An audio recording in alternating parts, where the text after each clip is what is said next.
15 سال زیاد شد تاکید میکنن که هر یک عائله مواد غذایی 2 ساله داشته باشه. در یک روز سختی محتاجی نمیکشیم. دیگر با صبر و تحمل باشیم. شکرانه وحدت ملی کنیم، سرجم باشیم. تحمل پذیر باشیم. متحد شویم. ما یراق هسته‌ای نداریم. قوه بزرگ یراق هسته‌ای از اون زیادتر در وحدت ما است. در سرجمی ملت است. فرزندان را تربیت کنیم که بر رویه‌های تروریستی اکستریمیستی شامل نشوند.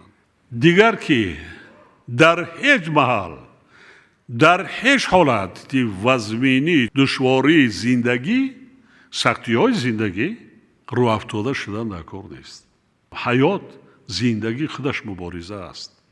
هیچ موقع در هیچ حالت نسبت به ملت خود نسبت به دولت وطن خود خیانت نکنید.